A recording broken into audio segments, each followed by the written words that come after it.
Let's go Bruce Martin, Dustin Long, Monty Dutton.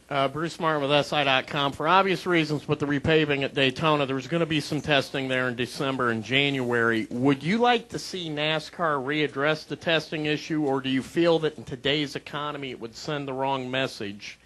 Also, would I told you not to talk about that. Also, would that only make Hendricks, the Gibbs, and maybe even your team? Would that have you and Kevin made up? Go ahead. You asked your question. Clint and I are going to talk later. Yeah. Would that only make the Hendricks and the teams like that even better and just separate the field even more?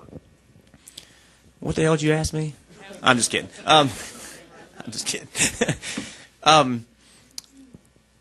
like to test, but I am a proponent of the testing policy that we have in effect today. I think that if we can save the car owners some money by not testing and it not have a negative impact on the race, then I think that's a great thing. If we believe that not testing hurts racing, then we should test more. But I don't have any evidence that that's going on. So I think that going to Daytona is a great idea with the repave. There's Kentucky. There's a possibility of some other racetracks being paved. I think we should go to those racetracks to test for obvious reasons. Short of that, I think that I don't think testing should be allowed because it saves the car owners a lot of money and it doesn't negatively impact the race. And the teams that are best suited for testing or not testing are the teams that are going to be successful. And it's your job as a team to structure your team so you can be successful no matter what the rule is. Let's go Dustin, Monty, and then Mike Mulhern. Is there a clown in here? There's several. I meant other than Mulhern. Is there a clown in here? Dustin Long, Landmark Newspapers. Jeff, nearly a third of the drivers entered this weekend for the Cup race have flipped or gotten upside down at this place. In the last 3 races... Aren't you in a good mood today? I'm going to share it with everybody.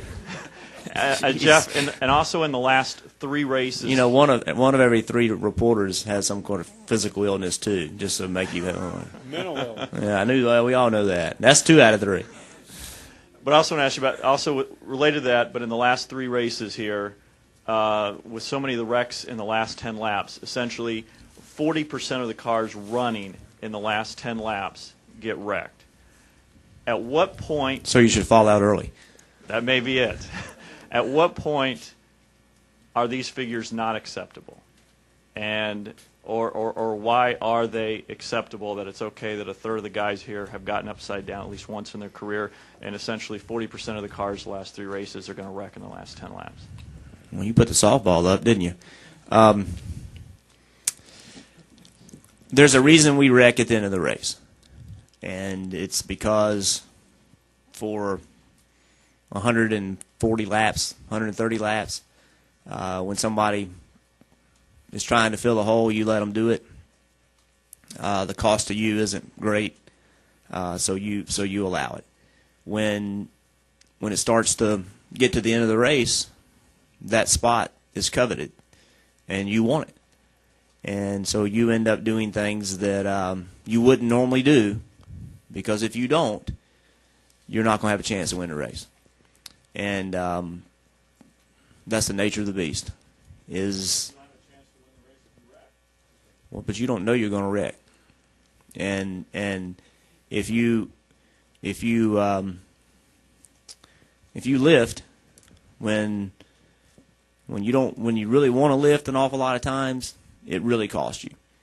And a lot of these wrecks, when they happen, there's a guy did not lift, and he knew he was going to get in the wreck.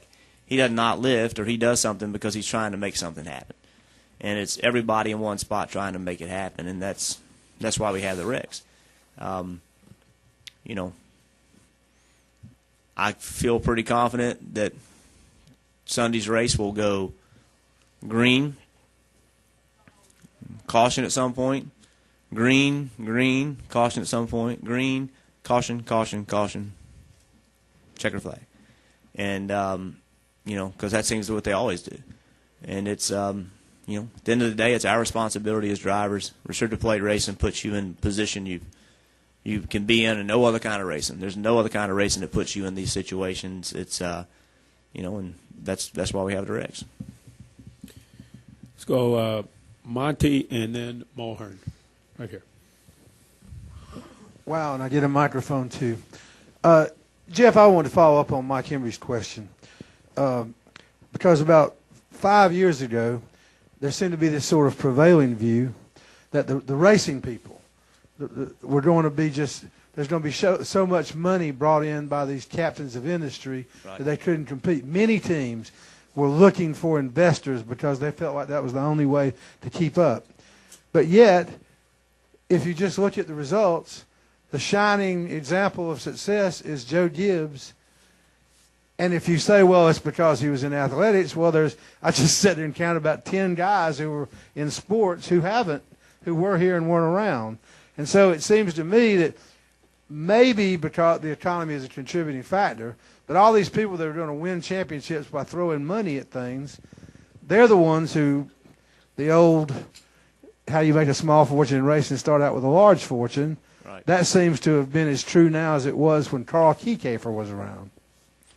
Well, if I had a lot of money and I went and bought an NFL team, I'm not so sure I would know how to do that.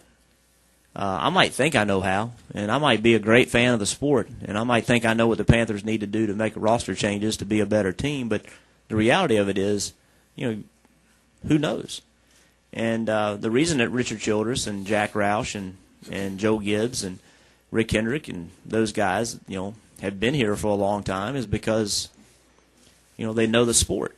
Joe did it probably quicker than the rest of them as far as his motorsports experience.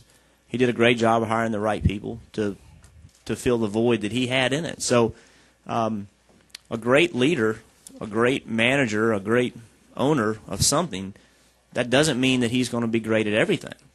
And you have to have a sense and a feel for whatever business you're in to be successful at it. And as I said, if I had the money to go buy the Panthers, just because I have the money doesn't mean I know what I'm doing with it.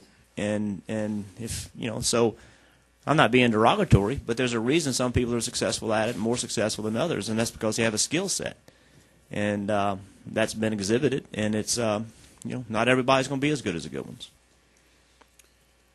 Final question, Mike Mulhern. Mike Mulhern.net. If NASCAR gave a point for every lap led here, how would that change the dynamic of this race? It'd make it better. It would make it, I don't know. You get a point for every lap. So if you led 100 laps, you get 100 points. That'd make a difference, wouldn't it? You couldn't ride around in the back. I mean, you'd have to go to the front. You'd have to.